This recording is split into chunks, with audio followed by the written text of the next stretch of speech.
The Seagull by Anton Checkov. The play takes place in Russia. The year is 1895. Act 1. The large garden of Sorin's country estate. A broad avenue of trees lead to a lake. A small stage has been set up in front of the lake. Enter Masha and Medvedenko. They are returning from a walk. Why do you always wear mourning?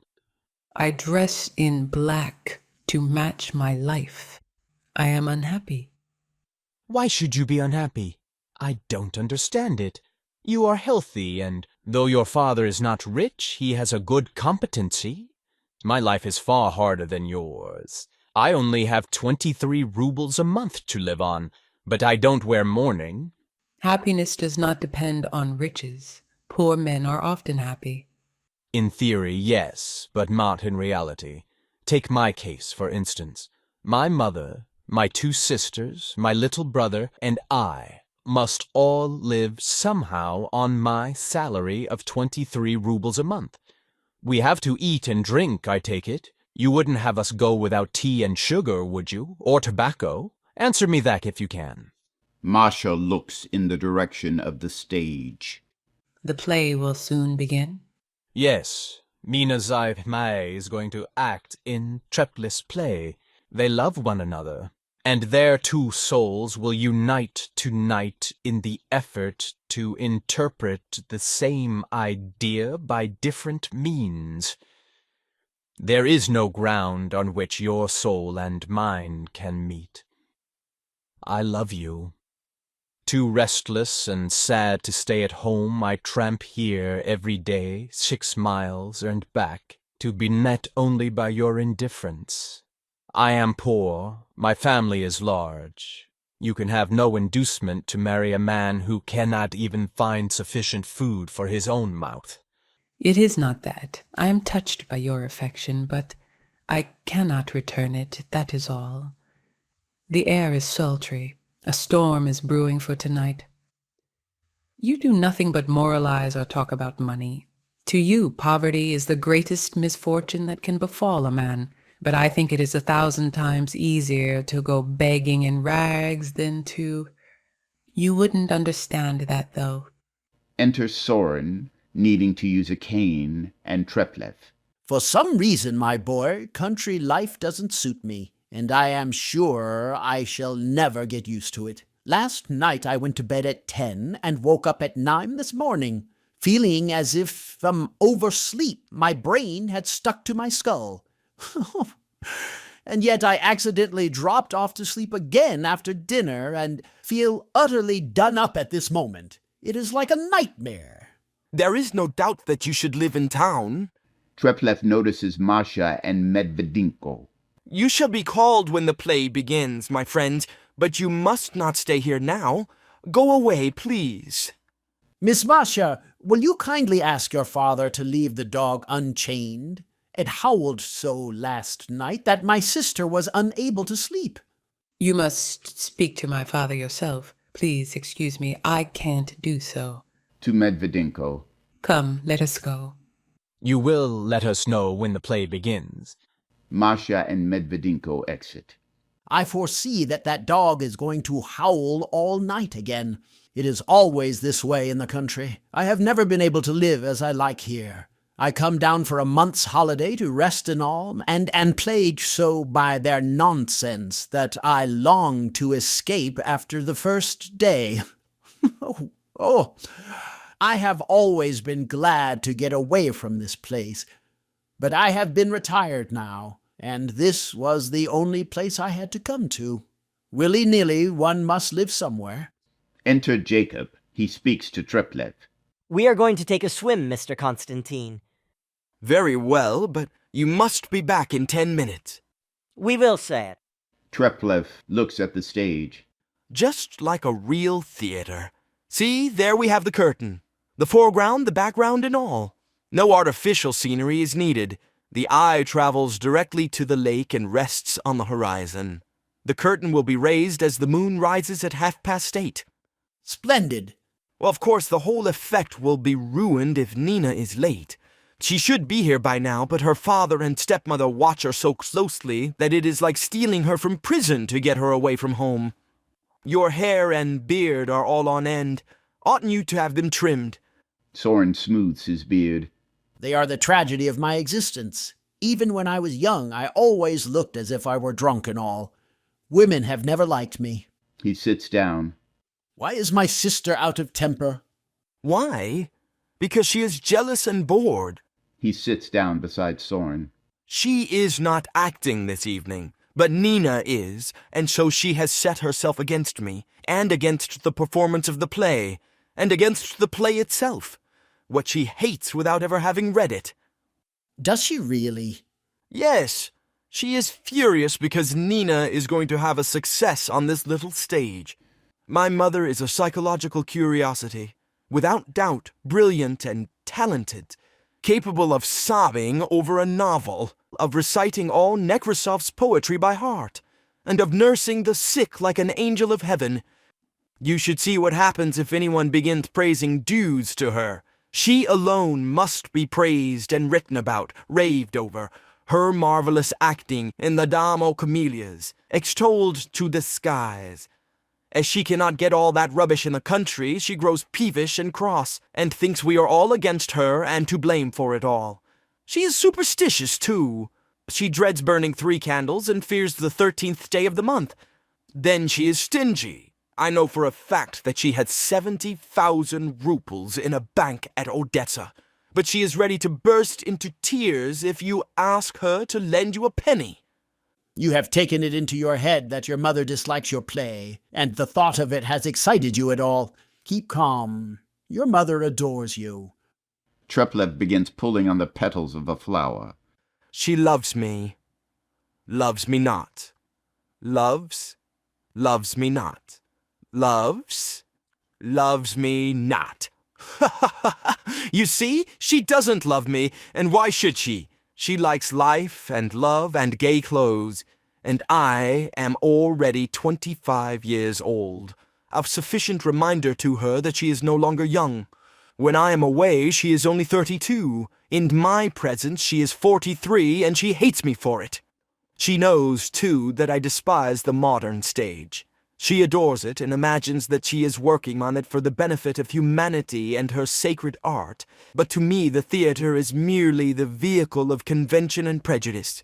When the curtain rises on that little 3-walled room, when those mighty geniuses, those high priests of art, show us people in the act of eating, drinking, loving, walking, and wearing their coats, and attempt to extract a moral from their insipid talk, when playwrights give us under 1,000 different guises the same old stuff, then I must needs run from it, as Maupassant ran from the Eiffel Tower that was about to crush him by its vulgarity. But we can't do without theater. No, but we must have it under a new form. If we can't do that, let us rather not have it at all.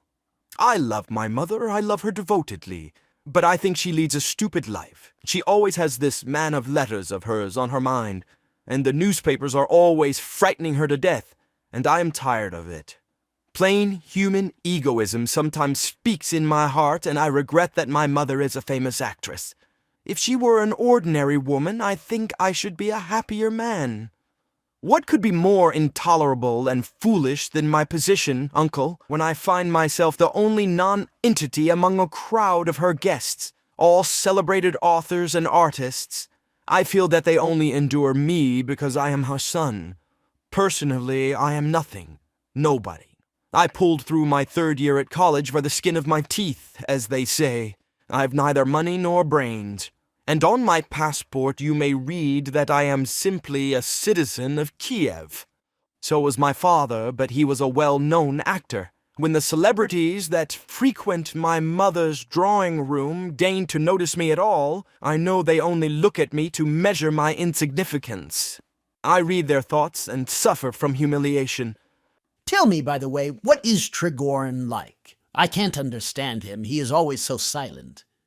Trigorin is clever, simple, well-mannered, and a little, I might say, melancholic in disposition. Though still under 40, he is surfeited with praise. As for his stories, they are, how shall I put it, pleasing, full of talent. But if you have read Tolstoy or Zola, you somehow don't enjoy Trigorin. Do you know, my boy, I like literary name.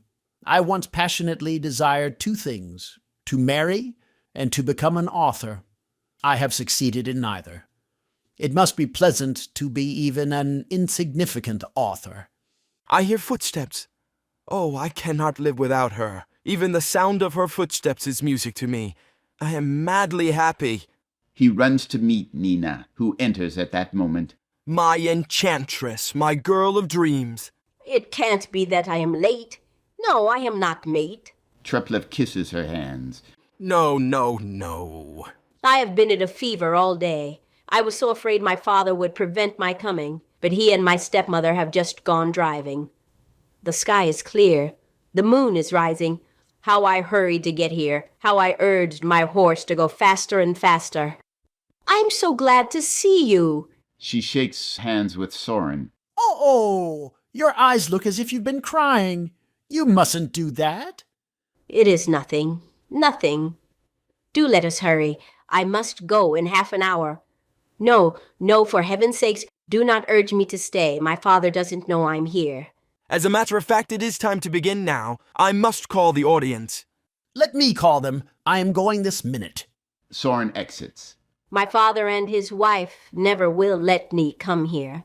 They call this place Bohemia and are afraid that I shall become an actress. But this lake attracts me as it does the gulls. My heart is full of you. She looks around. We are alone? Isn't that someone over there? No. They kiss one another. What is that tree? An elm. Why does it look so dark? It is evening. Everything looks dark now. Don't go away early, I implore you. I must. What if I were to follow you, Mina? I shall stand in your garden all night with my eyes on your window. That would be impossible. The watchman would see you, and treasure is not used to you yet, and would bark. I love you. Hush. Who is that? Is that you, Jacob? Yes, sir. To your places, then. The moon is rising. The plane must commence. Yes, sir. Is the alcohol ready? Is the sulfur ready? There must be fumes of sulfur in the air when the red eyes shine out. To Nina. Go now. Everything is ready. Are you nervous? Yes, very. I am not so much afraid of your mother as I am of Trigorin. I am terrified and ashamed to act before him. He is so famous. Is he young? Yes. What beautiful stories he writes. I have never read any of them, so I can't say. Your play is very hard to act. There are no living characters in it. Living characters? Life must be represented not as it is, but as it ought to be, as it appears in dreams. There is so little action, it seems more like a recitation. I think love should always come into every play. Nina and Treplev go up onto the stage. Enter Paulina and Dorn. It is getting damp. Go back and put on your galoshes. I am quite warm. You never will take care of yourself. You are quite obstinate about it. And yet you are a doctor, and know quite well that damp air is bad for you. You like to see me suffer, that's what it is. You sat out on the terrace all yesterday evening on purpose. You were so enchanted by the conversation of Madame Arkadina that you did not even notice the cold. Confess that you admire her. I am 55 years old. A trifle. That is not old for a man. You have kept your looks magnificently, and women still like you. What are you trying to tell me? You men are all ready to go down on your knees to an actress, all of you. It is only right that artists should be made much of by society and treated differently from, let us say, merchants. It is a kind of idealism. When women have loved you and thrown themselves at your head, has that been idealism? I can't say. There has been a great deal that was admirable in my relations with Winning. In me they liked above all the superior doctor. 10 years ago, you remember, I was the only decent doctor they had in this part of the country. And then I have always acted like a man of honor. Dearest. Be quiet, here they come.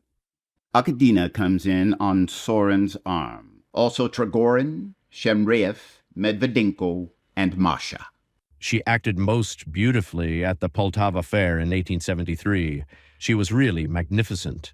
But tell me, too, where Shadin, the comedian, is now. He was inimitable as Raspluth, better than Sadovsky. Where is he now? Don't ask me where all those antediluvians are. I know nothing about them. She sits down. Oh, Pashka Chadin. There are none left like him. The stage is not what it was in his time. There were sturdy oaks growing on it then, where now but stumps remain. It is true that we have few dazzling geniuses these days, but on the other hand, the average of acting is much higher. I cannot agree with you. However, that is a matter of taste. Enter Treplev from behind the stage. When will the play begin, my dear boy? In a moment. I must ask you to have patience. Akadina quoting from Hamlet. My son, thou turnest mine eyes into my very soul, and there I see such black-grained spots as will not leave their tint. A horn blows from behind the stage. Attention, ladies and gentlemen. The play is about to begin. I shall commence. He taps the door with a stick. O ye time-honored ancient mists that drive at night across the surface of this lake, blind you our eyes with sleep, and show us in our dreams that which will be in twice 10,000 years. There won't be anything in twice 10,000 years. Then let them show us that nothingness. Yes, let them. We are asleep. The curtain rises, revealing the vista across the lake. The moon hangs low above the horizon and is reflected in the water. Nina, dressed in white, is seen seated on a great rock. All men and beasts, lions, eagles, and quails, horned stags, geese, spiders, silent fish that inhabit the waves, starfish from the sea, and creatures invisible to the eye. In one word, life. All life, completing the dreary round imposed upon it, has died out at last. 1,000 years have passed since the earth last bore a living creature on her breast, and the unhappy moon now lights her lamp in vain. No longer are the cries of storks heard in the meadows, or the drone of beetles in the groves of limes. All is cold, cold. All is void, void, void. All is terrible, terrible. The bodies of all living creatures have dropped to dust, and eternal matter has transformed them into stones and water and clouds. But their spirits have flowed together into one, and that great world soul am I. In me is the spirit of the great Alexander, the spirit of Napoleon, of Caesar, of Shakespeare, and of the tiniest leech that swims. In me the consciousness of man has joined hands with the instinct of the animal. I understand all, and each life lives again in me. What decadent rubbish is this? Mother! I am alone. Once in 100 years my lips are opened, my voice echoes mournfully across the desert earth, and no one hears. And you, poor lights of the marsh, you do not hear me. You are engendered at sunset in the putrid mud, and flit wavering about the lake till dawn, unconscious, unreasoning, unwarmed by the breath of life. Satan, father of eternal matter, trembling lest the spark of life should glow in you, has ordered an unceasing movement of the atoms that compose you, and so you shift and change forever. I, the spirit of the universe, I alone am immutable and eternal. Like a captive in a dungeon, deep and void, I know not where I am. nor what awaits me. One thing only is not hidden from me in my fierce and obstinate battle with Satan, the source of the forces of matter. I am destined to be victorious in the end. Matter and spirit will then be one at last in glorious harmony, and the reign of freedom will begin on earth. But this can only come to pass by slow degrees, when after countless eons, the moon and earth and shining Sirius himself shall fall to dust. Until that hour, oh, horror, horror, horror! 2 glowing red points are seen shining across the lake. Satan, my mighty foe, advances. I see his dread and lurid eyes. I smell sulfur. Is that done on purpose? Yes. Oh, I see. That is part of the effect. Mother. He longs for man. Paulina to Dorn. You have taken off your hat again. Put it on. You will catch cold. The doctor has taken off his hat to Satan, father of eternal matter. Enough of this. There's an end to the performance. Down with the curtain. Why? What are you so angry about? The curtain, down with it! The curtain is brought down. Excuse me. I forgot that only a chosen few might write plays or act in them. I have infringed upon the monopoly. I... He would like to say more, but waves his hand instead and exits. What's the matter with him? You should not handle youthful egoism so roughly, sister. What did I say to him? You had his feelings. But he told me himself that was all in fun, so I treated the play as if it were a comedy. Nevertheless... Now it appears that he has produced a masterpiece, if you please. I suppose it was not meant to amuse us at all, but that he arranged the performance and fumigated us with sulfur to demonstrate to us how plays should be written and what is worth acting. I am tired of him. No one could stand his constant thrusts and sallies. He is a willful, egotistic boy. He had hoped to give you pleasure. Is that so? I noticed, though, that he did not choose an ordinary play, but forced his decadent trash on us.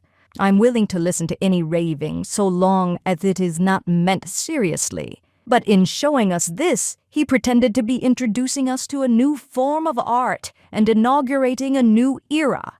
In my opinion, there is nothing new about it. It was simply an exhibition of bad temper. Everybody must write as he feels, and as best he may. Let him write as he feels and can, but let him spare me this nonsense. Thou art angry, O Jove. I am a woman, not Jove. She lights a cigarette. And I am not angry. I am only sorry to see a young man foolishly wasting his time. I did not mean to hurt him. No one has any ground for separating life from matter, as the spirit may well consist of the union of material atoms. To Trigorin. Some day you should write a play and put on the stage the life of a schoolmaster. It is a hard, hard life. I agree with you, but do not let us talk about plays or atoms now. This is such a lovely evening. Listen to the singing, friends, how sweet it sounds. Yes, they are singing across the water. To Trigorin. Sit down beside me here. 10 or 15 years ago, we had music and singing on this lake almost all night. There are 6 houses on its shores. All was noise and laughter and romance then, such romance. The young star and idol of them all in those days was this man here.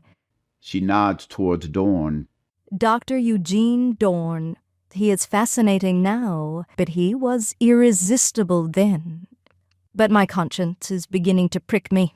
Why did I hurt my poor boy? I am uneasy about him. Constantine! Constantine! Shall I go and find him? If you please, my dear. Masha exits. Nina enters from behind the stage. I can see that the play will never be finished, so now I can go home. Good evening. She kisses Arkadina and Paulina on the cheek. Bravo! Bravo!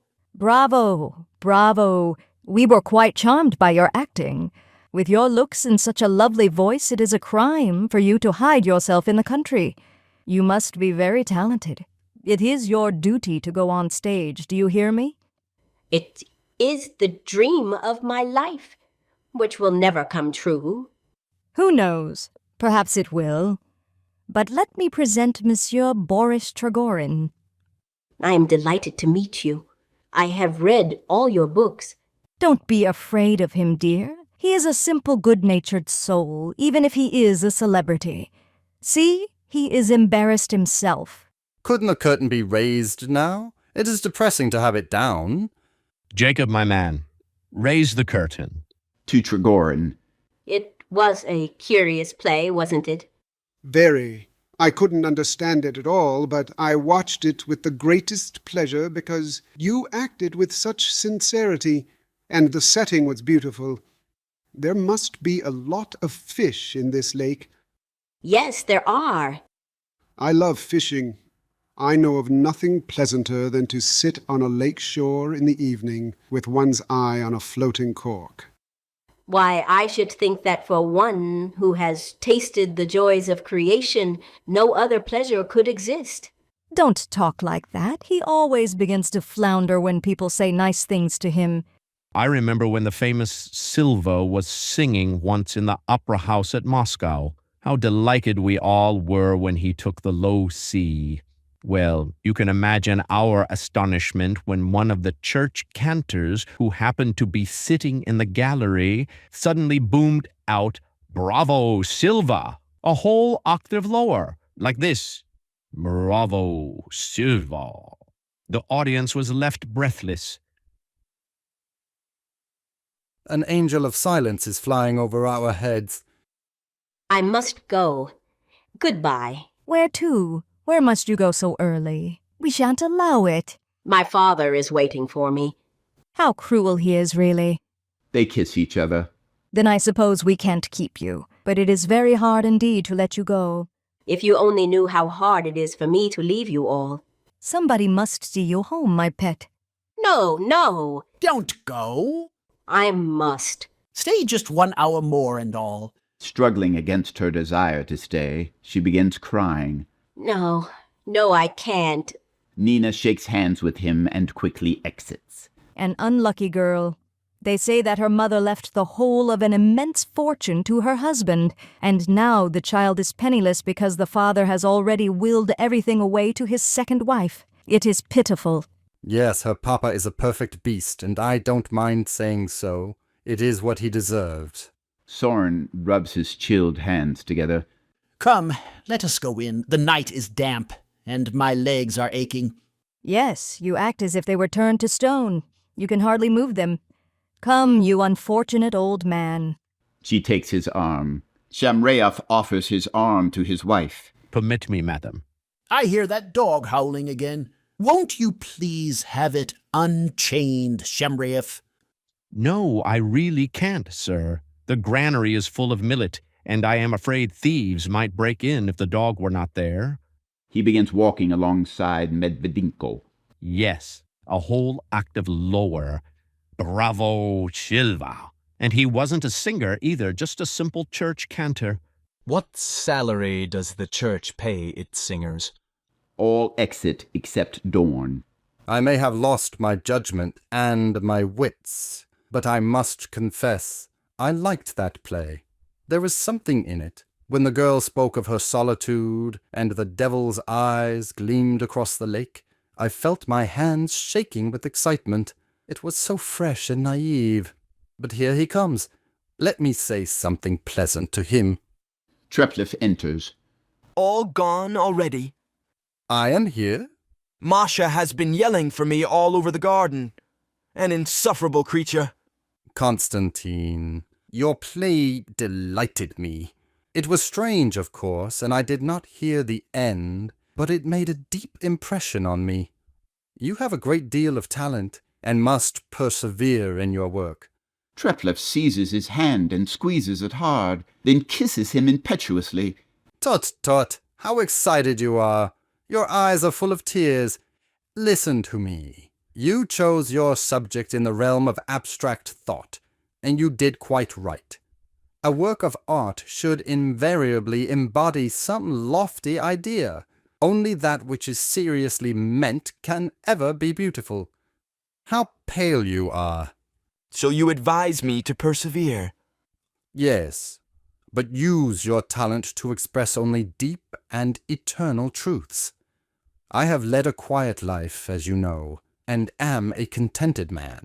But if I should ever experience the exaltation that an artist feels during his moments of creation, I think I should spurn this material envelope of my soul and everything connected with it, and should soar away into heights above this earth. I beg your pardon. Where is Mina? And yet another thing. Every work of art should have a definite object in view. You should know why you are writing. For if you follow the road of art without a goal before your eyes, you will lose yourself, and your genius will be your ruin. Where is Nina? She has gone home. Gone home? What shall I do? I want to see her. I must see her. I shall follow her. My dear boy, keep quiet. I am going. I must go. Enter Masha. Your mother wants you to come in, Mr. Constantine. She is waiting for you and is very uneasy. Tell her I have gone away. And for heaven's sake, all of you, leave me alone. Go away. Don't follow me about. Come, old chap, don't act like this. It isn't kind at all. Goodbye, Doctor, and thank you. Treplev exits. Youth. It is always youth, when there is nothing else to be said. I hear music in the house. I must go in. Wait a minute. What do you want? Let me talk to you. I feel like talking. I do not love my father, but my heart turns to you. For some reason, I feel with all my soul that you are near to me. Help me. Help me, or I shall do something foolish and mock at my life and ruin it. I am at the end of my strength. What is the matter? How can I help you? I am in agony. No one can imagine how I suffer. She lays her head on his shoulder and speaks softly. I love Constantine. Oh, how excitable you all are, and how much love there is about this lake of spells. But what can I do for you, my child? What? Act 2. The lawn in front of Soren's house. The lake, brightly reflecting the rays of the sun, lies to the left. There are flower beds here and there. It is noon. Arkadina, Dorn, and Masha are sitting on a bench in the shade of a large old linden tree. An open book is lying on Dorn's knees. Arkadina to Masha. Come, get up. They both get up. Stand beside me. You are 22, and I am almost twice your age. Tell me, Doctor, which one of us is the younger looking? You are, of course. You see? Now why is it? Because I work. My heart and mind are always busy, whereas you never move off the same spot. You don't live. It is a maxim of mine never to look into the future. I never admit the thought of old age or death, and just accept what comes to me. I feel as if I had been in the world 1,000 years, and I trail my life behind me like an endless scarf. Often I have no desire to live at all. Of course, that is foolish. One ought to pull oneself together and shake off such nonsense. And then I keep myself as correct-looking as an Englishman. I am always well-groomed, as the saying is, and carefully dressed, with my hair neatly arranged. Do you think I should ever permit myself to leave the house half-dressed, with untidy hair? Certainly not. I have kept my looks by never letting myself slump, as some women do. She puts her arms akimbo and walks up and down on the lawn. See me? Tripping on tiptoe like a 15-year-old girl. I see. Nevertheless, I shall continue my reading. He takes up his book. Let me see. We had come to the grain dealer and the rats. And the rats. Go on. She sits down. No, give me the book. It is my turn to read. She takes the book and looks for the place. And the rats. Ah, here it is. It is as dangerous for society to attract and indulge authors as it is for grain dealers to raise rats in their granaries. Yet society loves authors. And so, when a woman has found one whom she wishes to make her own, she lays siege to him by indulging and flattering him.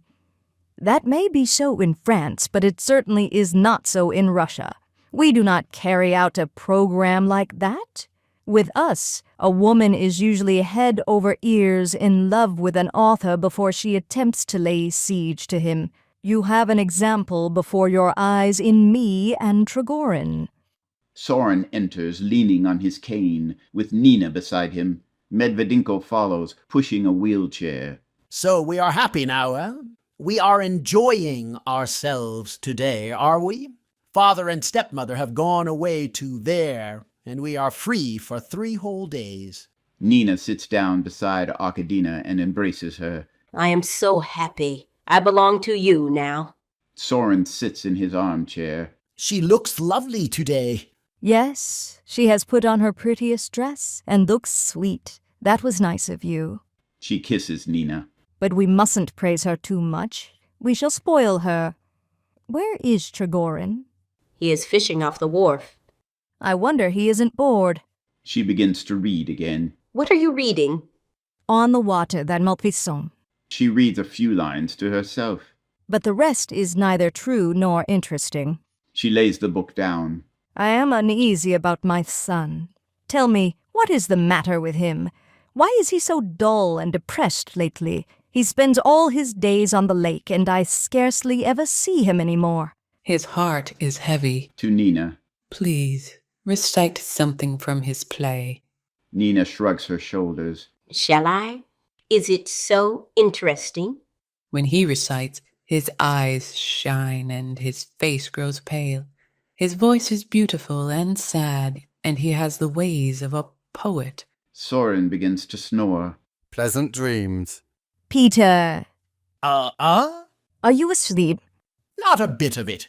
You don't do a thing for your health, brother, but you really ought to. The idea of doing anything for one's health at 65. One still wants to live at 65? Oh, take some chamomile tea. I think a journey to some watering place would be good for him. Why, yes, he might go as well as not. You don't understand. There is nothing to understand in this case. It is quite clear. He ought to give up smoking. What nonsense! No, that is not nonsense. Wine and tobacco destroyed individuality. After a cigar or a glass of vodka, you are no longer Peter Soren, but Peter Soren plus somebody else. Your ego breaks in two. You begin to think of yourself in the third person.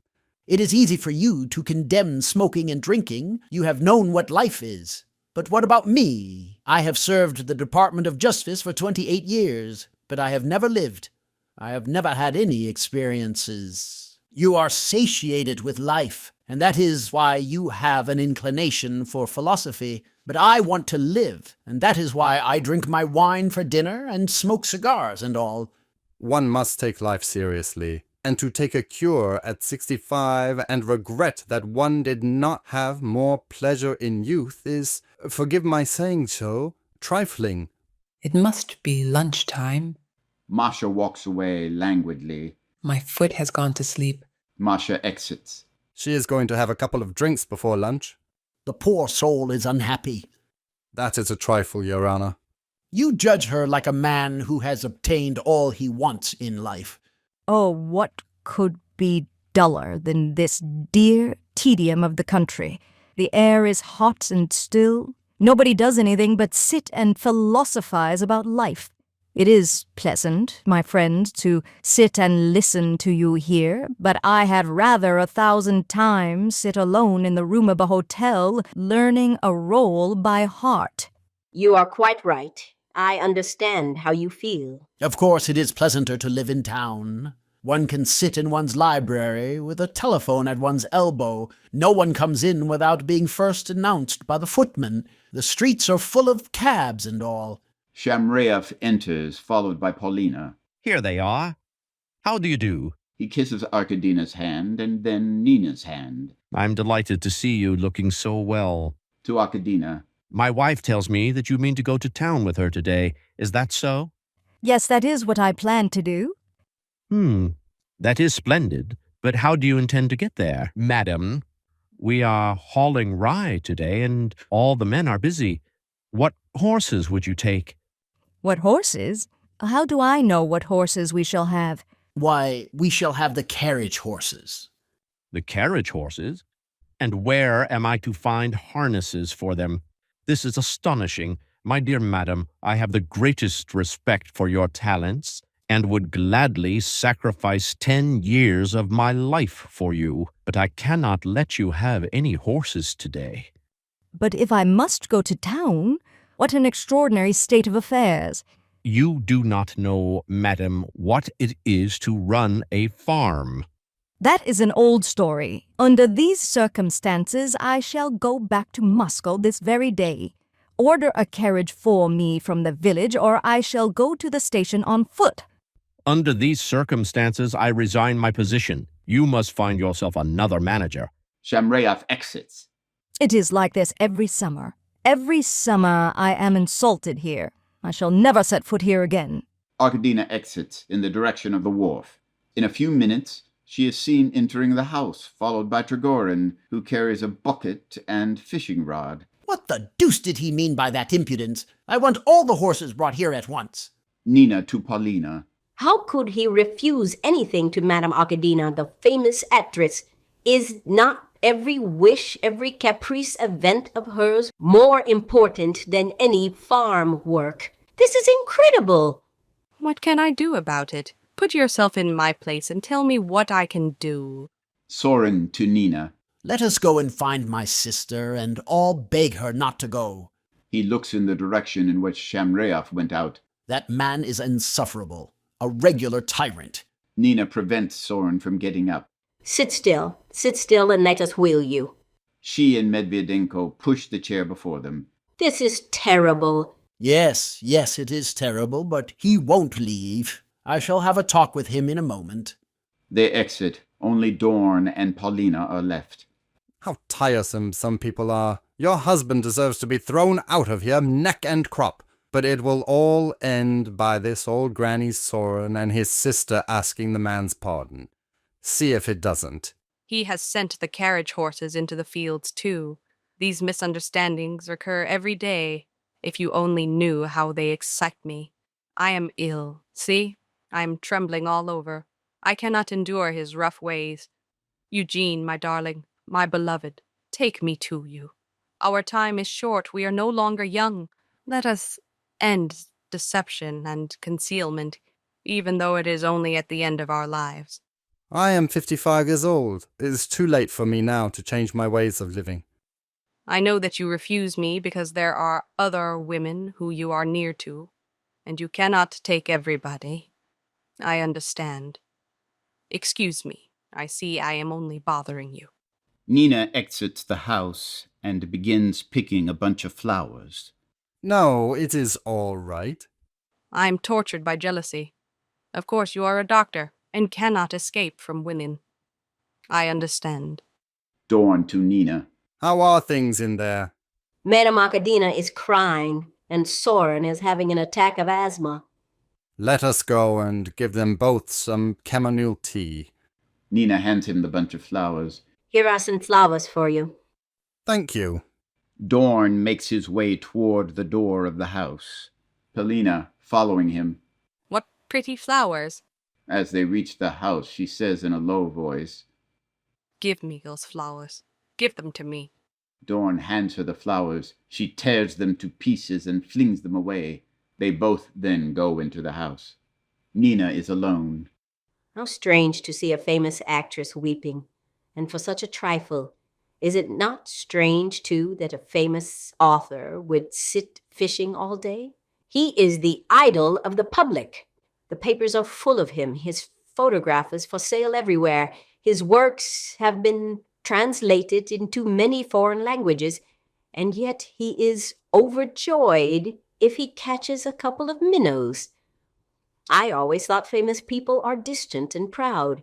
I thought they despised the common crowd which exalts riches and birth, and avenged themselves honored by dazzling it with the inextinguishable honor and glory of their fame.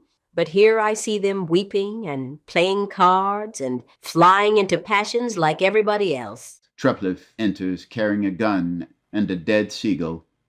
Are you alone? Yes. Treplieff lays the dead seagull at her feet. What do you mean by this? I was base enough today to kill this gull. I lay it at your feet.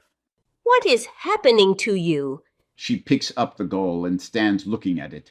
So shall I soon end my own life. You have changed so that I fail to recognize you. Yes, I have changed since the time when I ceased to recognize you. You have failed me. Your look is cold. You do not like to have me near you. You have grown so irritable lately, and you talk so darkly and symbolically that you must forgive me if I fail to follow you. I am too simple to understand you. All this began when my play failed so dismally. A woman never can forgive failure. I have burnt the manuscript to the last page. Oh, if you could only fathom my unhappiness. Your estrangement is to me terrible, incredible. It is as if I had suddenly waked to find this lake dried up and sunk into the earth. You say you are too simple to understand me, but oh, what is there to understand? You disliked my play. You have no faith in my powers. You already think of me as commonplace and worthless as many are. How well I can understand your feelings, and that understanding is to me like a dagger to the brain. May it be accursed, together with my stupidity, which sucks my life-blood like a snake. He sees Tregorn approaching, reading a book. There comes the genius, striding along like another Hamlet, with a book, too. Words, words, words. You feel the warmth of that sun already. You smile. Your eyes melt and glow liquid in its rays. I shall not disturb you. Treplieff exits. Tregorn enters, making notes in his book. Always wears black dresses, is loved by a school teacher. How do you do? How are you, Miss Nina? Owing to an unforeseen development of circumstances, it seems that we are meeting here today. You and I shall probably never see each other again, and I am sorry for it. I seldom meet a young and pretty girl now. I can hardly remember how it feels to be 19, and the young girls in my books are seldom living creatures. I should like to change places with you, if but for an hour, to look out at the world through your eyes and so find out what sort of a little person you are. And I should like to change places with you. Why? To find out how a famous genius feels. What is it like to be famous? What sensations does it give you? What sensations? I don't believe it gives any.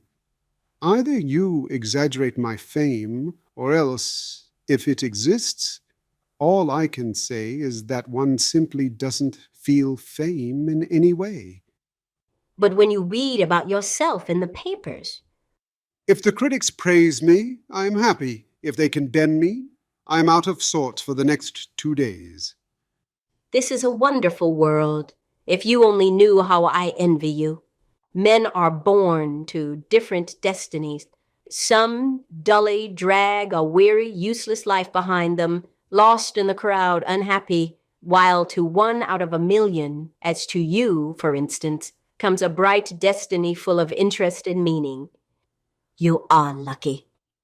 I'm lucky?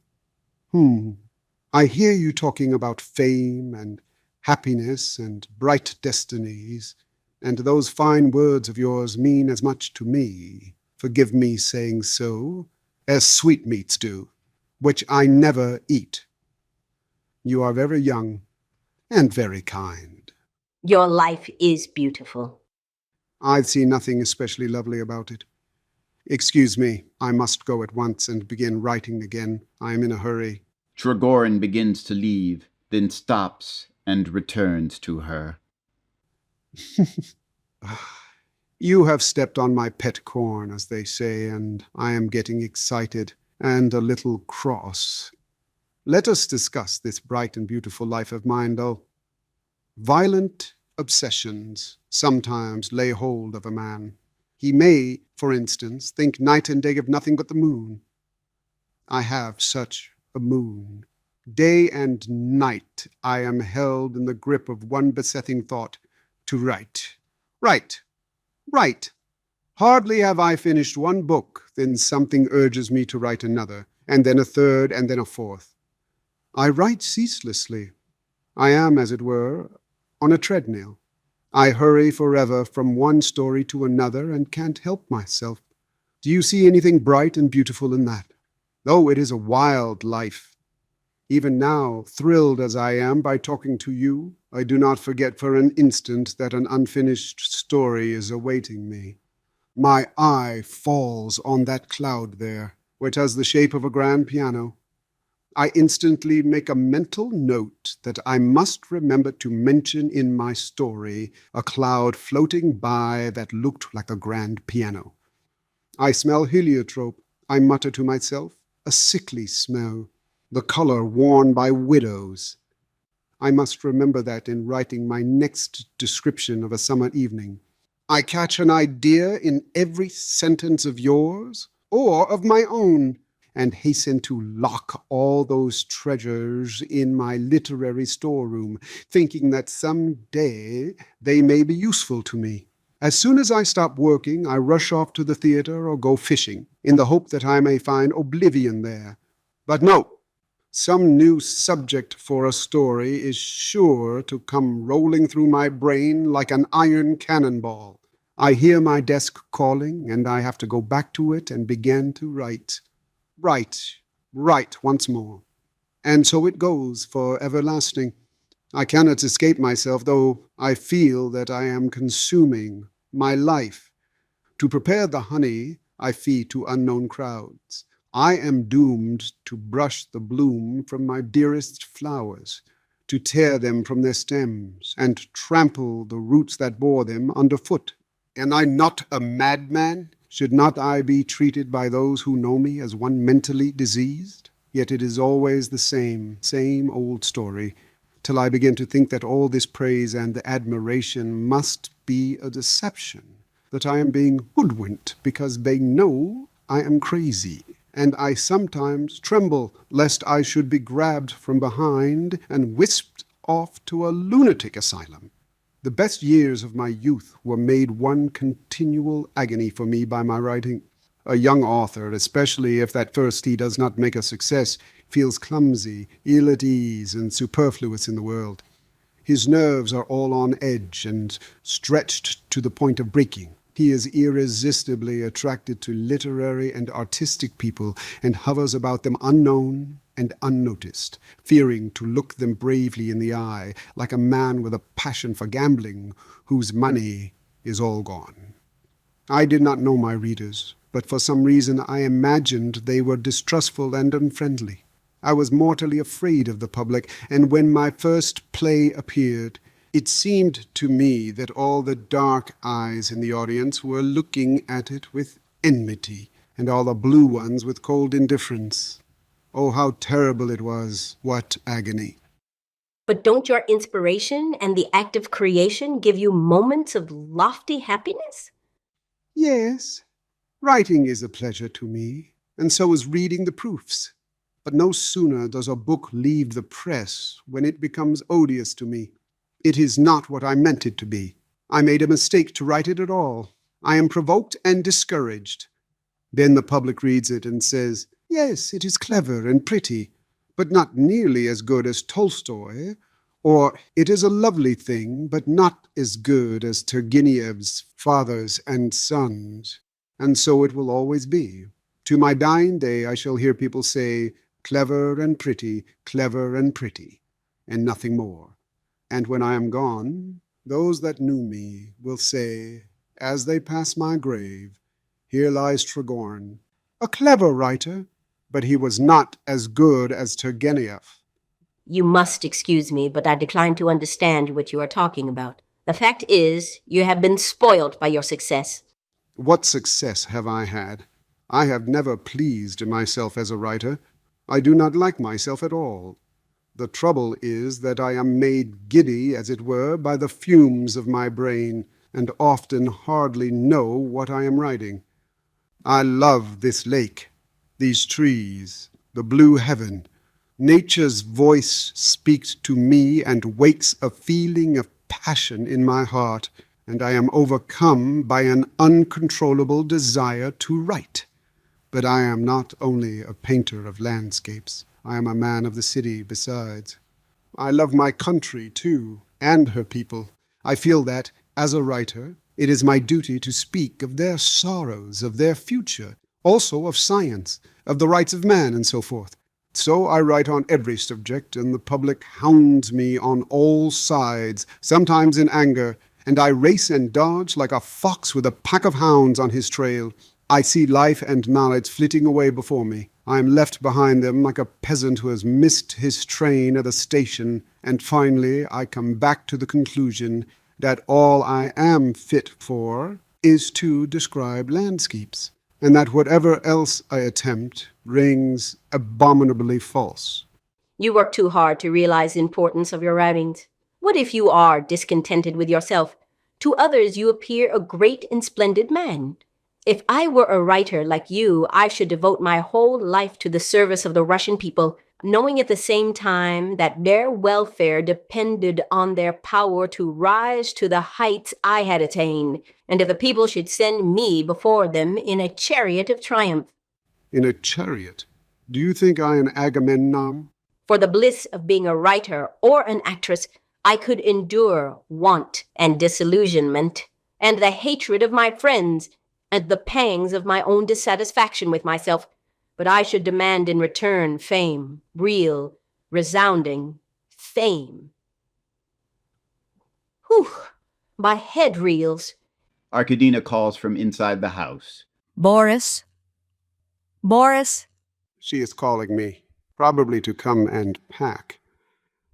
But I don't want to leave this place. He looks at the lake. What a blessing such beauty is. Do you see that house there, on the far shore? Yes. That was my dead mother's home. I was born there, and have lived all my life beside this lake. I know every little island in it. This is a beautiful place to live. He catches sight of the dead seagull. What is that? A gull, Constantine shouted. What a lovely bird. Really, I can't bear to go away. Can't you persuade Irina to stay? He writes something in his notebook. What are you writing? Nothing much, only an idea that occurred to me. He puts the book back in his pocket. An idea for a short story. A young girl grows up on the shores of a lake, as you have. She loves the lake as the gulls do, and is as happy and free as they. But a man sees her who chances to come that way, and he destroys her out of idleness, as this gull here has been destroyed. Arkadina appears at one of the windows. Boris, where are you? I am coming this minute. He goes towards the house. He looks back at Nina. Arkadina remains at the window. What do you want? We are not going away after all. Trigorin goes into the house. Nina is lost in thought. It is a dream. Act 3. The dining room in Soren's house. There are trunks and boxes sitting on the floor in preparation for departure. Trigorin is sitting at the dining table eating his breakfast, and Masha is standing beside him. I am telling you all these things because you write books, and they may be useful to you. I tell you honestly, I should not have lived another day if he had wounded himself fatally. Yet I am courageous. I have decided to tear this love of mine out of my heart by the roots. How will you do it? By marrying Magdalenko. The school teacher? Yes. I don't see the necessity for that. Oh, if you knew what it is to love without hope for years and years, to wait forever for something that will never come. I shall not marry for love, but marriage will at least be a change, and will bring new cares to deaden the memories of the past. Shall we have another drink? Haven't you had enough? Fiddlesticks. She fills her glass. Don't look at me with that expression on your face. Women drink oftener than you imagine, but most of them do it in secret, and not openly as I do. They do indeed, and it is always either vodka or brandy. They clink glasses. To your good health. You are so easy to get on with that I am sorry to see you go. They drink. And I am sorry to leave. You should ask her to stay. She would not do that now. Her son has been behaving outrageously. First he attempted suicide, and now I hear he is going to challenge me to a duel, though what his provocation may be I can't imagine. He is always sulking and sneering and preaching about a new art form, as if the field of art were not large enough to accommodate both old and new without the necessity of jostling. It is jealousy. However, that is none of my business. Jacob walks through the room carrying a trunk. Nina comes in and stands by the window. That school teacher of mine is none too clever, but he is very good, poor man, and he loves me dearly, and I am sorry for him. However, let me say goodbye and wish you a pleasant journey. Remember me kindly in your thoughts. She shakes hands with him. Thanks for your goodwill. Send me your books, and be sure to write something in them. Nothing formal, but simply this: to Masha, who, forgetful of her origin, for some unknown reason, is living in this world. Goodbye. Masha exits. Nina holds out her closed hand to Trigorin. Is it odd or even? Even. No, it is odd. I had only one pea in my hand. I wanted to see whether I was to become an actress or not. If only someone would advise me what to do. One cannot give advice in a case like this. We shall soon part, perhaps never to meet again. I should like you to accept this little medallion as a remembrance of me. I have had your initials engraved on it, and on this side is the name of one of your books, Days and Nights. How sweet of you. He kisses the medallion. It is a lovely present. Think of me sometimes. I shall never forget you. I shall always remember you as I saw you that bright day. Do you recall it? A week ago, when you wore your light dress, and we talked together, and the white seagull lay on the bench beside us. Yes, the seagull. I beg you to let me see you alone for 2 minutes before you go.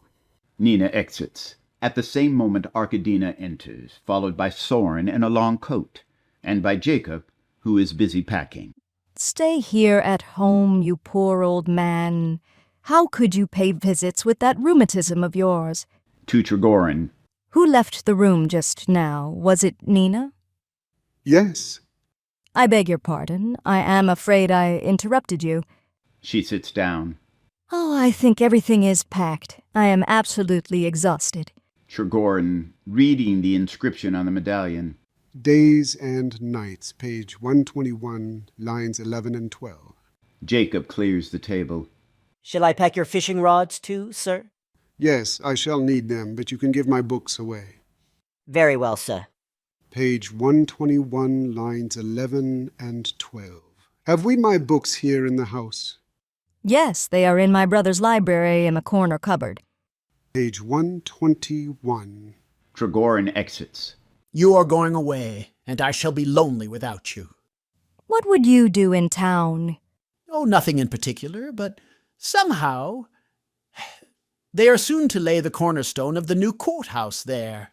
How I should like to leap out of this minnow pound, if but for an hour or two. I'm tired of lying here like an old cigarette stump. I have ordered the carriage for 1 o'clock. We can go away together. No, you must stay here. Don't be lonely, and don't catch cold. Keep an eye on my boy. Take good care of him. Guide him along the proper paths. I am going away, and so shall never find out why Constantine shot himself.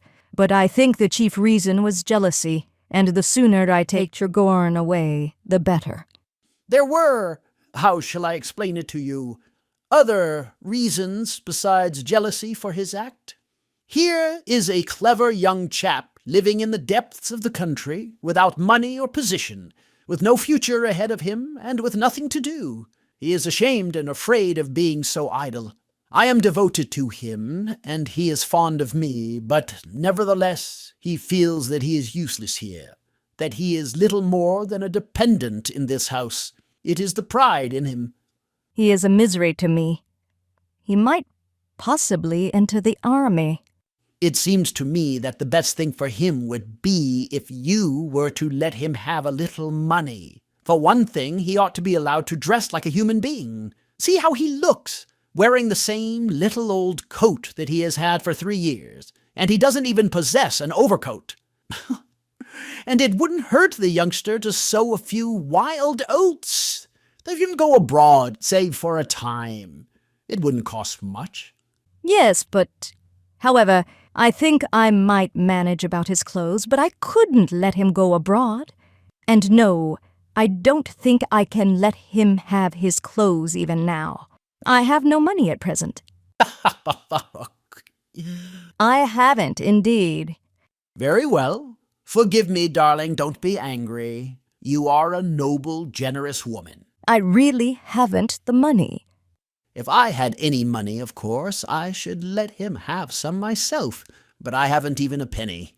The farm manager takes my pension from me and puts it all in the farm or into cattle or bees, and in that way it is always lost forever. The bees die, the cows die. They never let me have a horse. Of course I have some money, but I am an actress, and my expenses for dress alone are enough to bankrupt me. You are a dear, and I am very fond of you. Indeed I am. But something is the matter with me again. He begins to stagger. I feel giddy. He leans on the table. I feel faint and all. Peter. She tries to support him. Peter, dearest. Help! Help! Treplev and Medvedenko come in.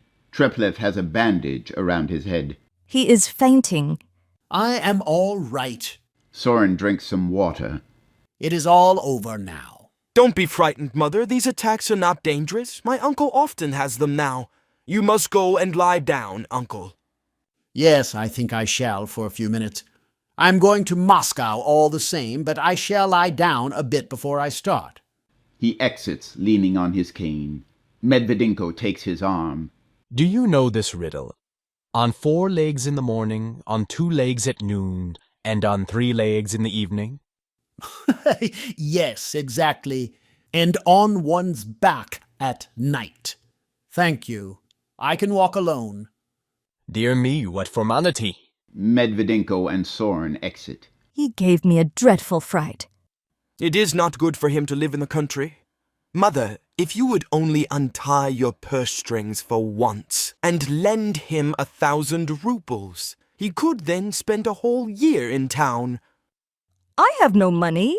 I am an actress, not a banker. Please change my bandage for me, Mother. You do it so gently. Arkadina goes to the cupboard and takes out a box of bandages and a bottle of iodoform. The doctor is late. Yes, he promised to be here at 9, and now it is noon already. Sit down. She takes the bandage off his head. You look as if you had a turban on.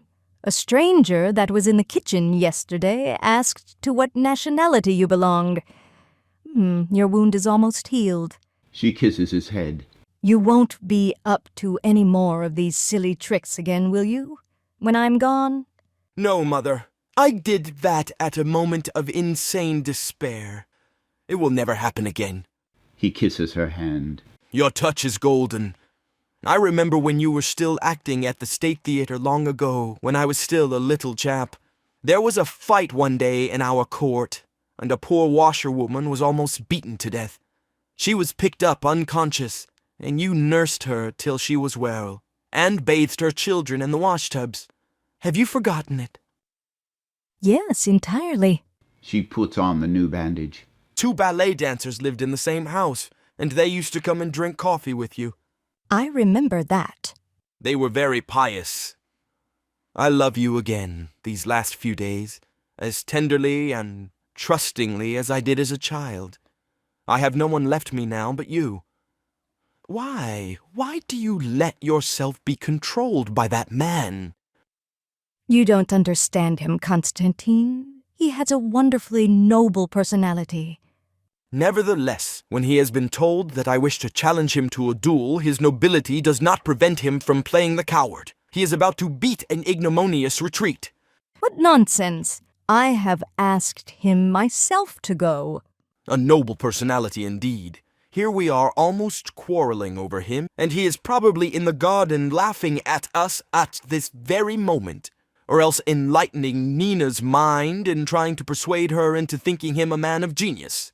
You enjoy saying unpleasant things to me.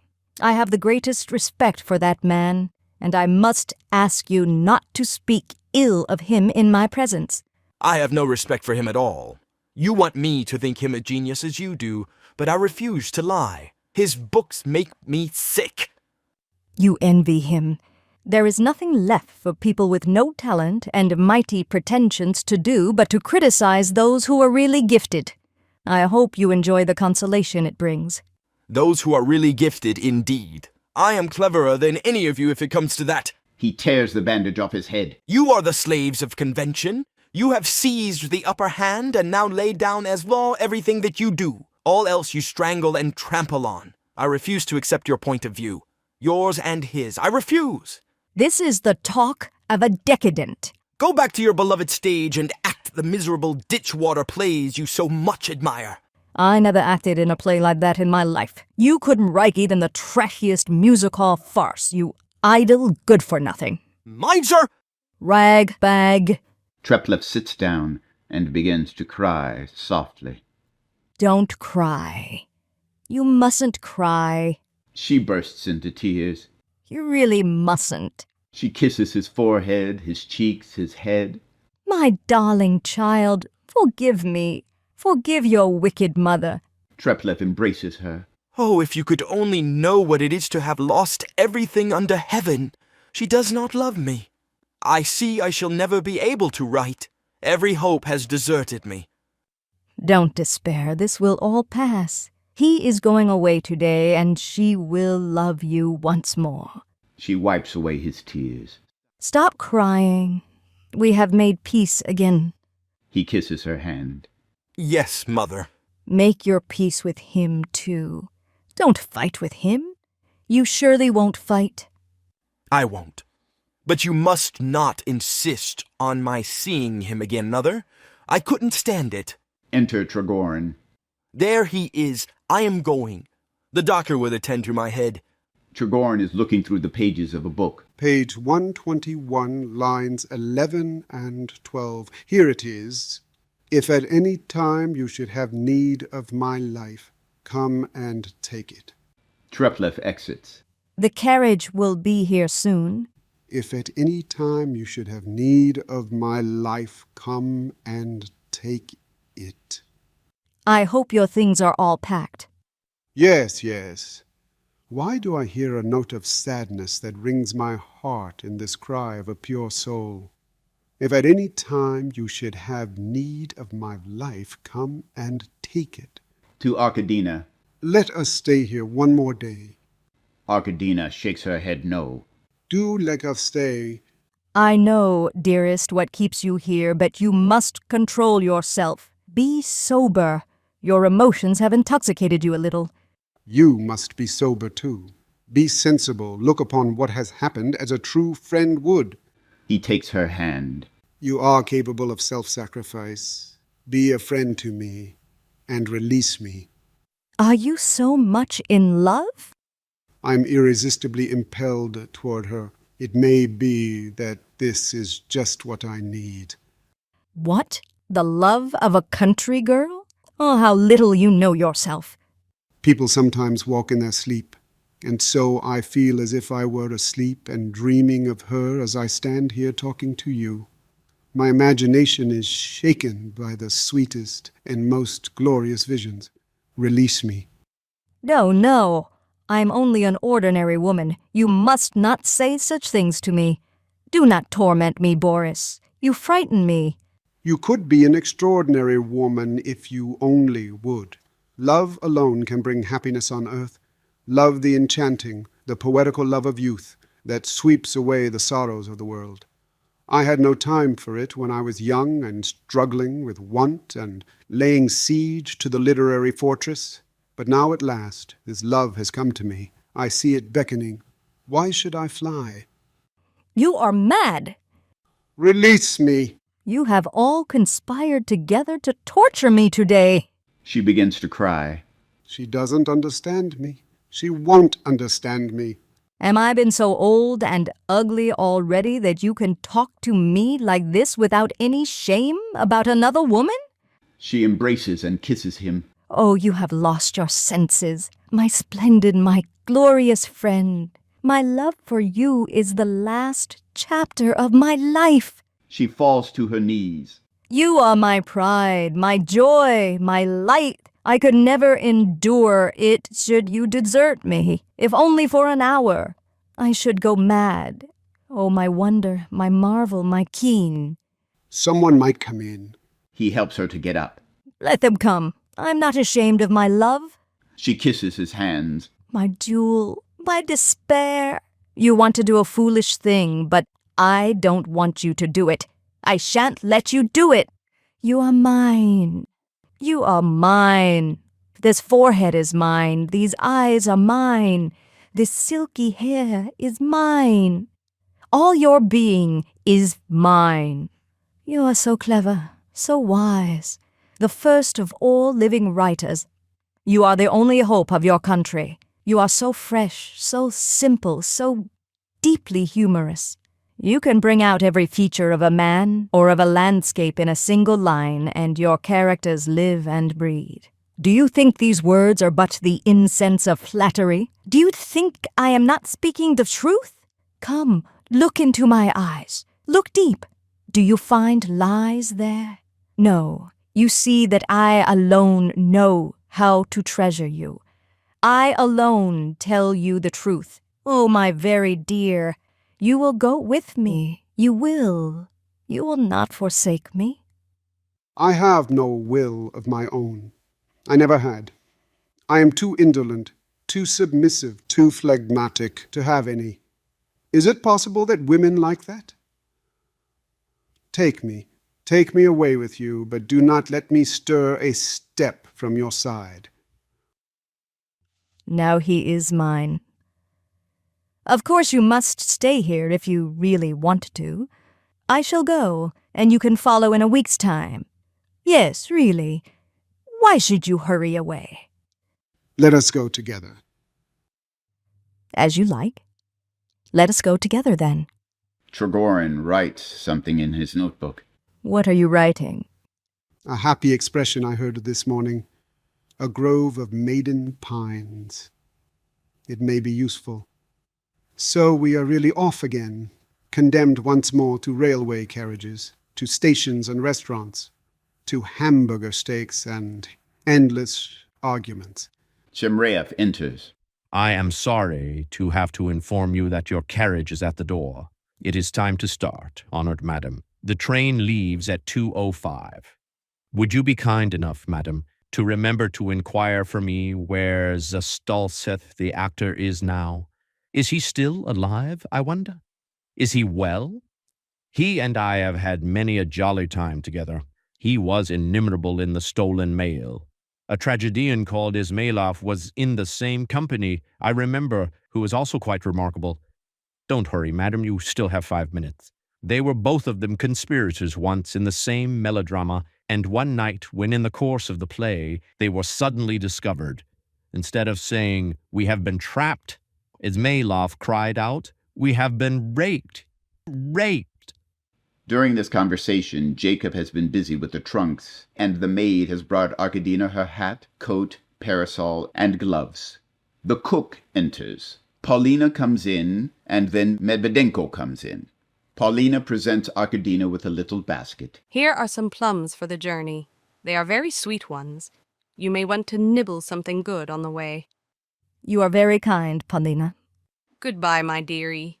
If things have not been quite as you could have wished, please forgive us. She begins to cry. It has been delightful. Delightful. You mustn't cry. Soren enters, dressed in his long coat, and now with a cape, and carrying his hat and cane. Come, sister, it is time to start, unless you want to miss the train. I am going to get into the carriage. Soren exits. I shall walk quickly to the station and see you off there. Medvedenko exits. Goodbye, all. We shall meet again next summer, if we live. The maid, Jacob, and the cook kiss her hand. Don't forget me. She gives the cook a ruble. There is a ruble for all three of you. Thank you, mistress. A pleasant journey to you. God bless you, mistress. Send us a line to cheer us up. To Trigorin. Goodbye, sir. Where is Constantine? Tell him I am starting. I must say goodbye to him. All exit. Trigorin comes back. I have forgotten my cane. I think I left it on the terrace. He goes towards the terrace door and meets Nina, who enters at that moment. Is that you? We are off. I knew we should meet again. I have come to an irrevocable decision. The die is cast. I am going on the stage. I am deserting my father and abandoning everything. I am beginning life anew. I am going, as you are, to Moscow. We shall meet there. Trigorin looks to see if anyone is in the room with them. Go to the Hotel Slaviansky Bazaar. Let me know as soon as you get there. I shall be at the Groshovsky house in Molchanovka Street. I must go now. Just one more minute. You are so beautiful. What bliss to think that I shall see you again so soon. I shall see those glorious eyes again, that wonderful, ineffably tender smile, those gentle features with their expression of angelic purity. My darling. They kiss. Act 4. A sitting room in Soren's house has been converted into a writing room for Treplev. There is a large writing desk in the right-hand corner of the room, and a card game table with 8 chairs in the center of the room.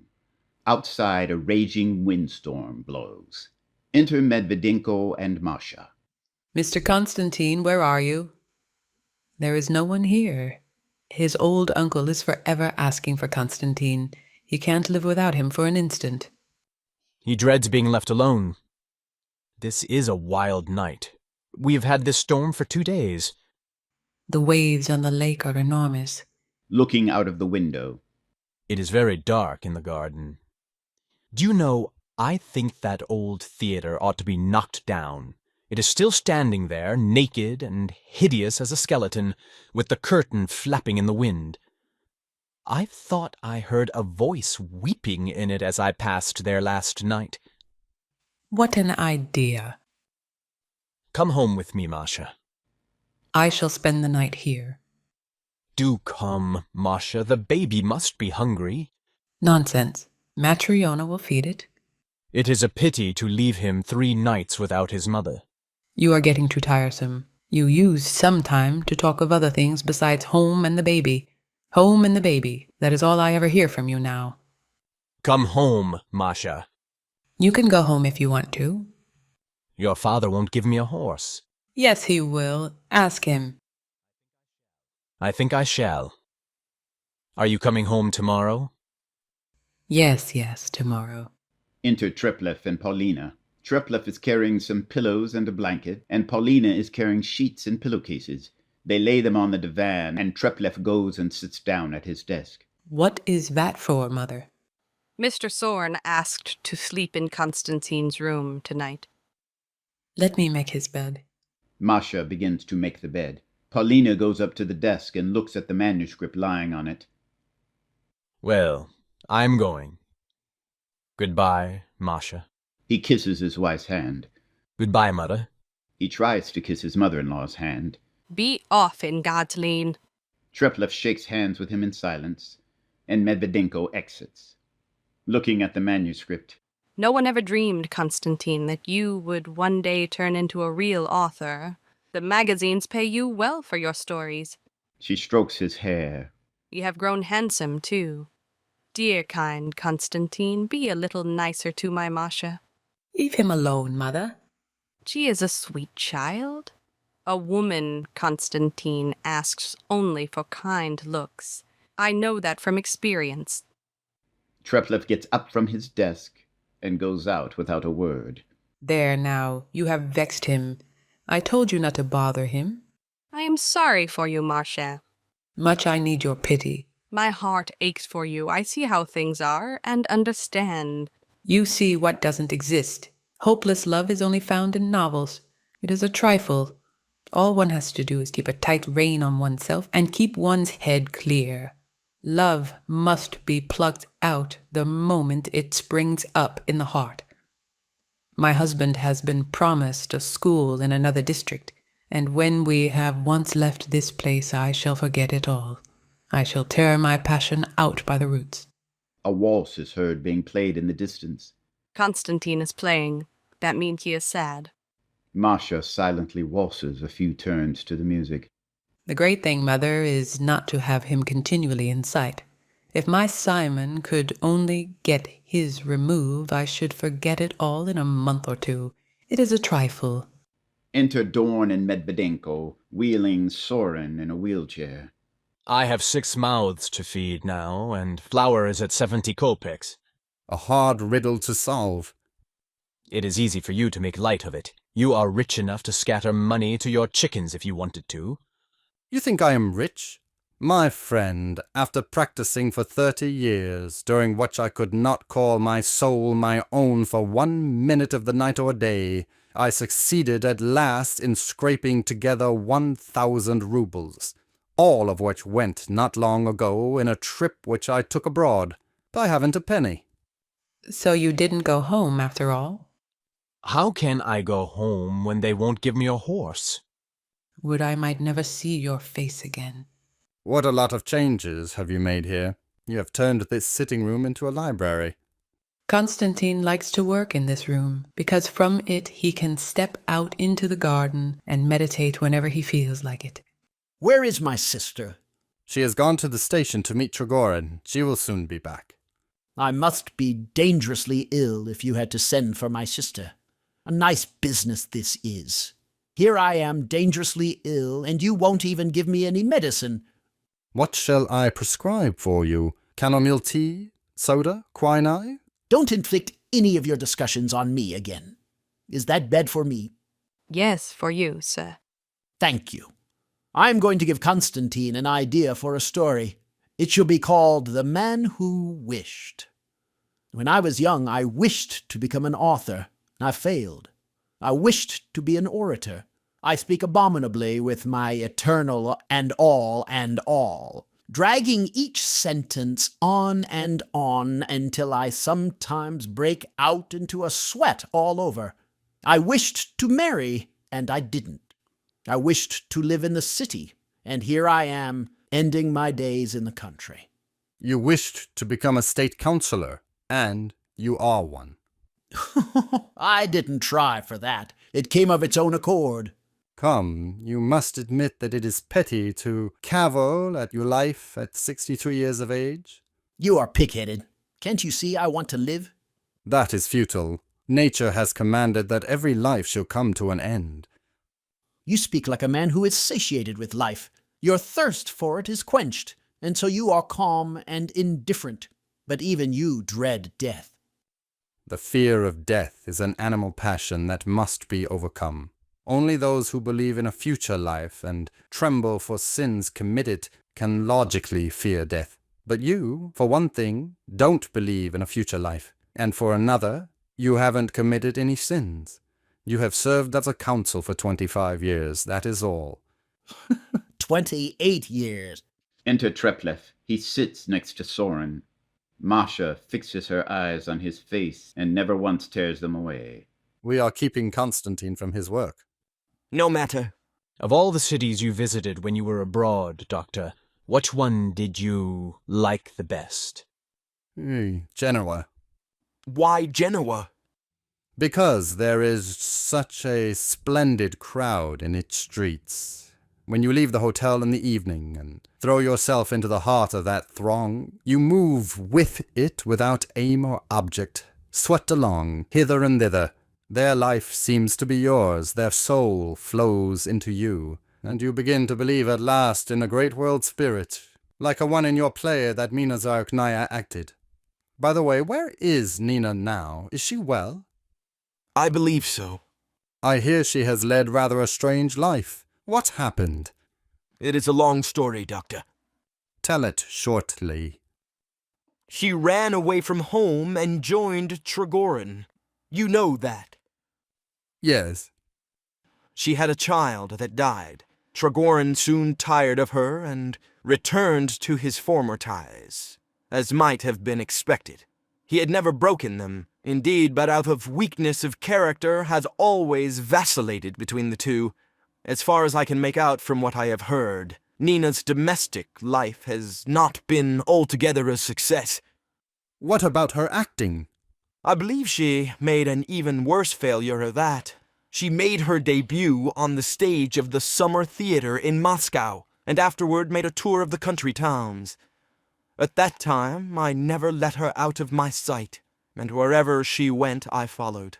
She always attempted great and difficult parts, but her delivery was harsh and monotonous, and her gestures heavy and crude. She shrieked and died well at times, but those were but moments. Didn't she really has a talent for acting? I never could make out. I believe she has. I saw her, but she refused to see me, and her servant would never admit me to her rooms. I appreciated her feelings, and did not insist upon a meeting. What more can I tell you? She sometimes writes to me now that I have come home, such clever, sympathetic letters, full of warm feelings. She never complains, but I can tell that she is profoundly unhappy. Not a line, but speaks to me of an aching, breaking nerve. She has one strange fancy. She always signs herself the Seagull. The miller in Rusalka called himself the Crow, and so she repeats in all her letters that she is the Seagull. She is here now. What do you mean by here? In the village, at the inn. She has been there for 5 days.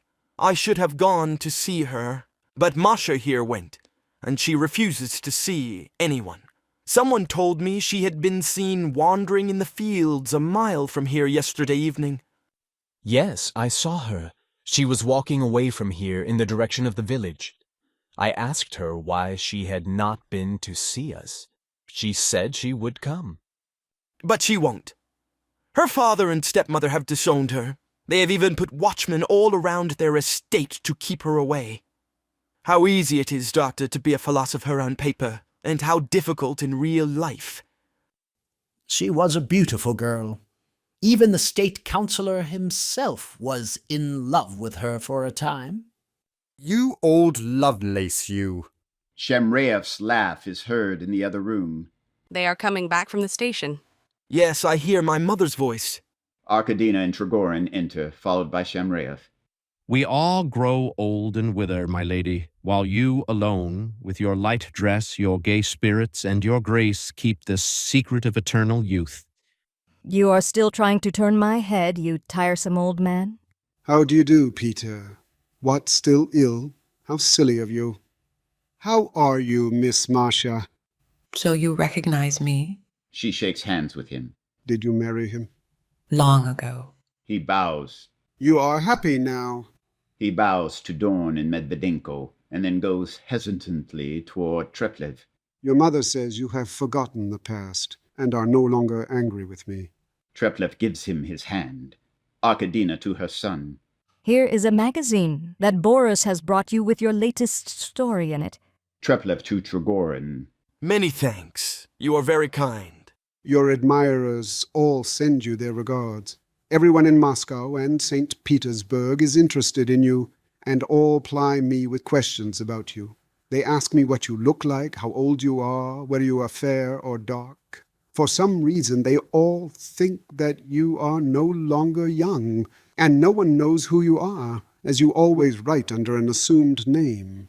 You are as great a mystery as the man in the iron mask. Do you expect to be here long? No, I must go back to Moscow tomorrow. I'm finishing another novel and have promised something to a magazine besides. In fact, it is the same old business. The weather has given me a rough welcome. The wind is frightful. If it goes down by morning, I shall go fishing in the lake, and shall have a look at the garden and the spot. Do you remember where your play was given? I remember the piece very well, but should like to see again where the scene was laid. Masha to Shemreev. Father, do please let my husband have a horse. He ought to go home.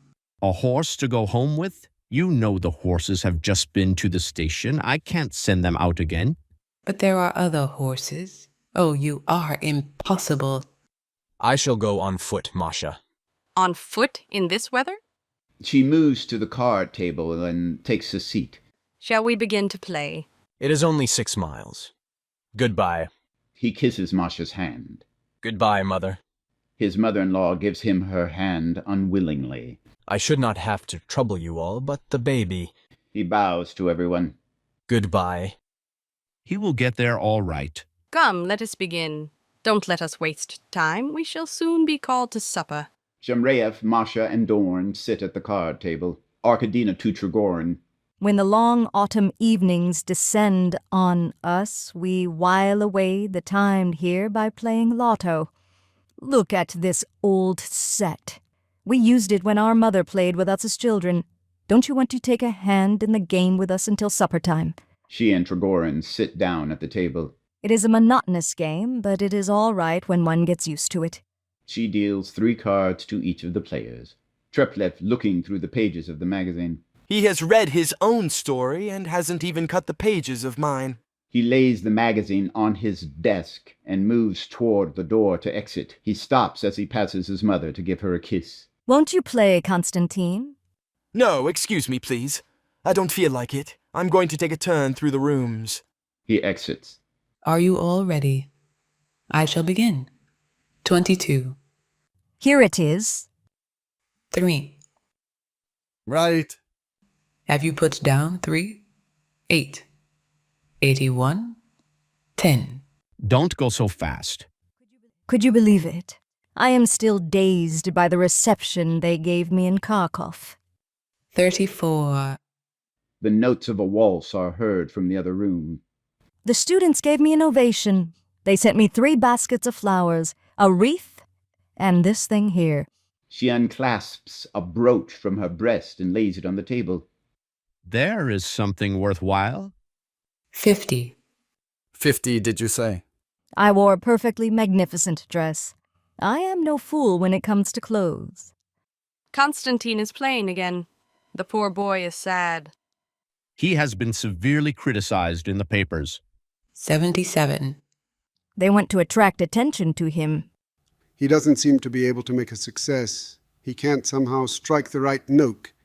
There is an odd vagueness about his writing that sometimes verges on delirium.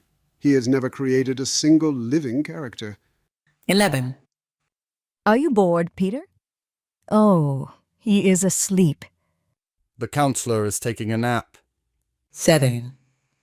90. Do you think I should write if I lived in such a place as this, on the shore of this lake? Never. I should overcome my passion and give my life up to the catching of fish. 28. And if I caught a perch or a bass, what bliss that would be. I have great faith in Constantine. I know there is something in him.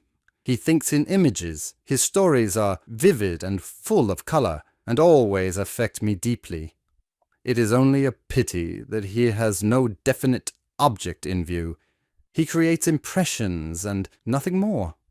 And one cannot go far on impressions alone. Are you glad, madam, that you have an author for a son? Just think, I have never read anything of his. I never have time. 26. Treplev enters quietly and sits down at his desk.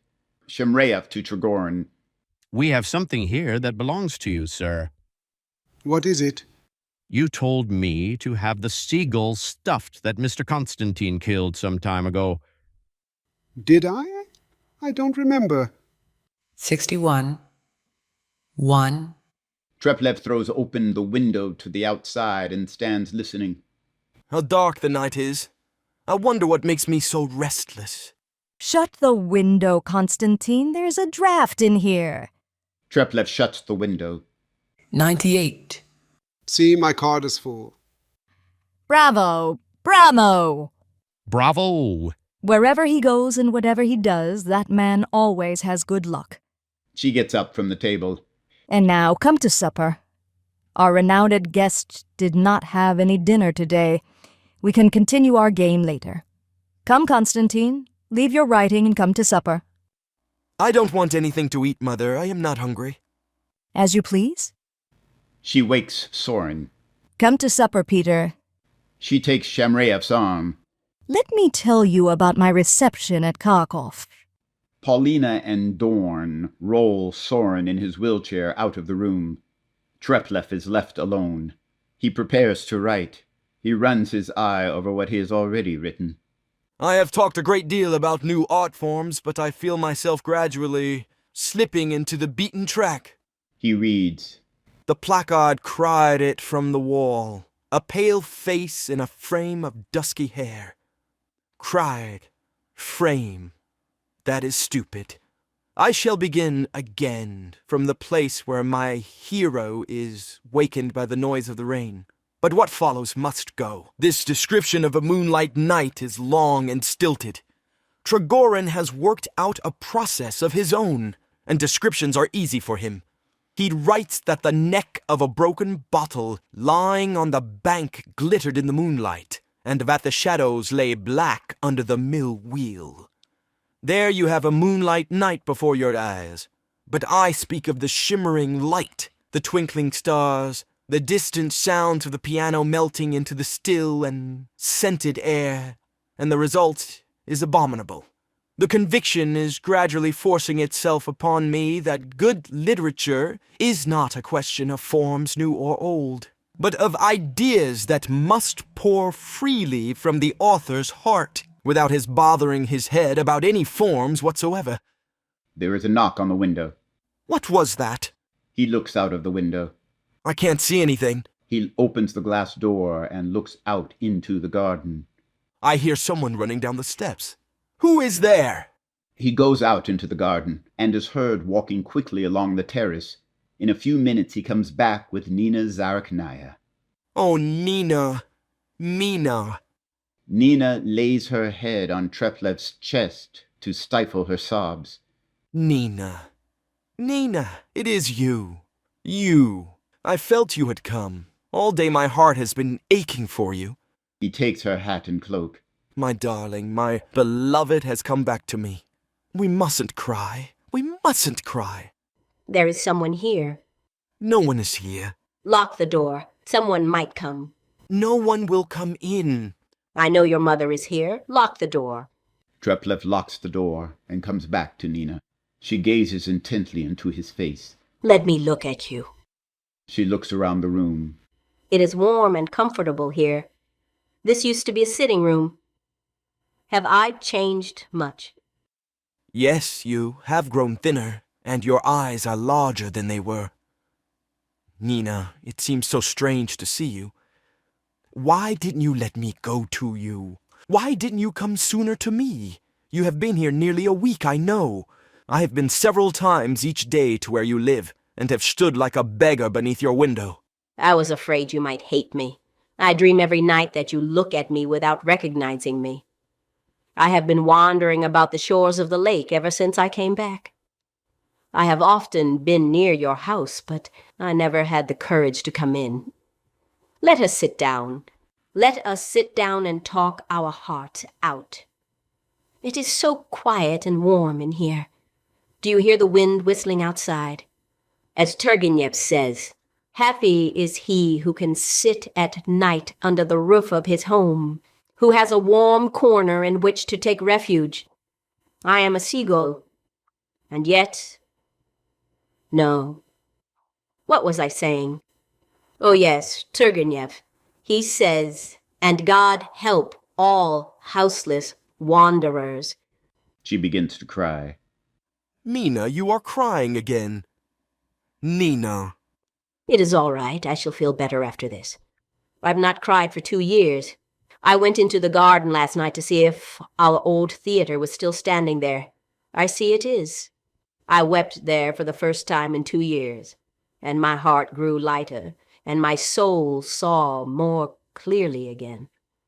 See, I am not crying now. So you are an author now, and I am an actress. We have both been sucked into the whirlpool. My life used to be as happy as a child's. I used to wake singing in the morning. I loved you and dreamt of fame. And what is the reality? Tomorrow morning early I must start for Eltz by train in the third-class carriage with a lot of peasants. And at Eltz, the educated tradespeople will pursue me with compliments. It is a rough life. Why are you going to Eltz? I have accepted an engagement there for the winter. It is time for me to go. Nina, I have cursed you and hated you and torn up your photograph, and yet I have known every minute of my life that my heart and soul were yours forever. To cease from loving you is beyond my power. I have suffered continually from the time I lost you and began to write, and my life has been almost unendurable.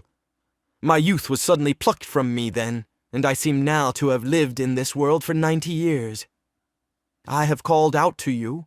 I have kissed the ground you walked on. Wherever I looked, I have seen your face before my eyes, and the smile that had illumined me for the best years of my life. Why does he talk to me like this? I am quite alone, unwarmed by any attachment. I am as cold as if I were living in a cave. Whatever I write is dry and gloomy and harsh. Stay here, Nina, I beseech you, or else let me go away with you. Nina quickly puts on her coat and hat. He watches her as she dresses. Nina, why do you do that? For God's sake, Nina! My carriage is at the gate. Do not come out to see me off. I shall find the way alone. Let me have some water. Treplieff pours her a glass of water. Where are you going? Back to the village. Is your mother here? Yes, my uncle fell ill on Thursday, and we telegraphed for her to come. Why do you say that you have kissed the ground that I walked on? You should kill me, rather. I am so tired. If I could only rest. Rest. I am a seagull. No, I am an actress. Arkadina and Trigorin can be heard laughing in the distance. He is here too? Oh, well, no matter. He does not believe in the theater. He used to laugh at my dreams, so that little by little I became downhearted and ceased to believe in it too.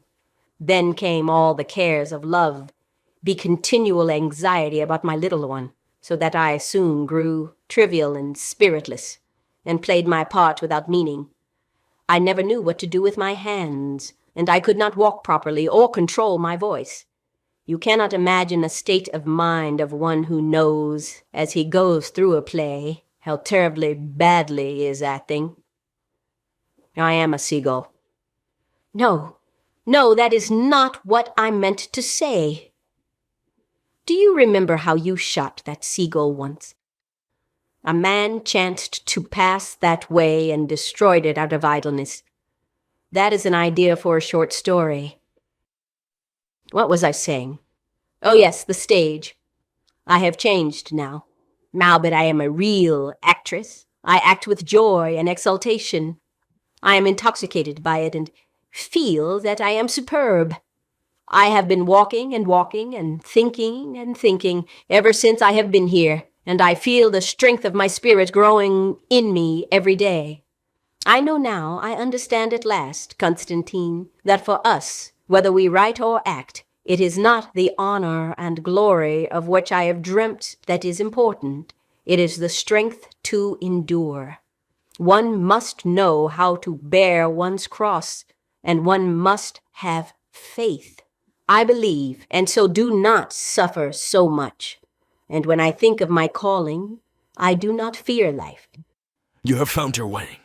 You know where you are going. But I am still groping in a chaos of phantoms and dreams, not knowing whom and what end I am serving by it all. I do not believe in anything, and I do not know what my calling is. Nina thinks she hears someone coming. Hush. I must go. Goodbye. When I have become a famous actress, you must come and see me. Will you promise to come? But now... She takes his hand. It is late. I can hardly stand. I am fainting. I am hungry. Stay, and let me bring you some supper. No, no. And don't come out. I can find the way alone. My carriage is not far away. So she brought him back with her. However, what difference can that make to me? Don't tell Trigorin anything when you see him. I love him. I love him even more than I used to. It is an idea for a short story. I love him. I love him passionately. I love him to despair. Have you forgotten, Constantine, how pleasant the old times were? What a gay, bright, gentle, pure life we led.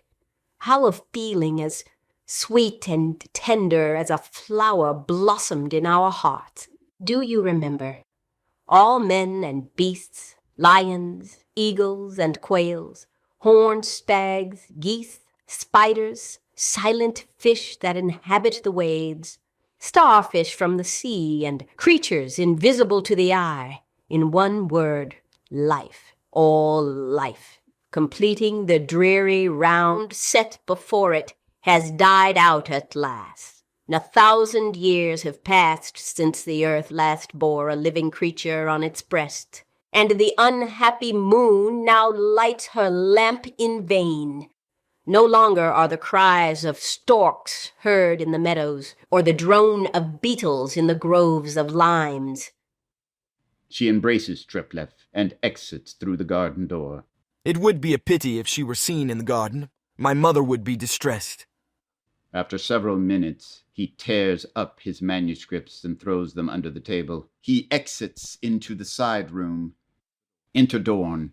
He looks for Constantine. He opens the door to the garden to see if he is outside. Enter Arkadina, Paulina, and Jacob carrying bottles of claret, followed by Masha, Shamraev, and Trigorin.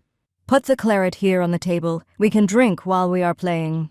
Sit down, friends. And bring the tea at once. Jacob exits. Shamraev goes into the cupboard and pulls out the stuffed seagull. Here is the stuffed seagull I was telling you about. You told me to have it done. I don't remember a thing about it. Not a thing. A gunshot is heard coming from the side room. Everyone jumps up. What was that? Nothing at all. Probably one of my medicine bottles has blown up. Don't worry. Dorn exits into the side room. A few moments later, he returns. It is as I thought. A flask of ether has exploded. Arkadina sits at the table. Heavens, I was really frightened. That noise reminded me of... Oh, I don't want to even think about it.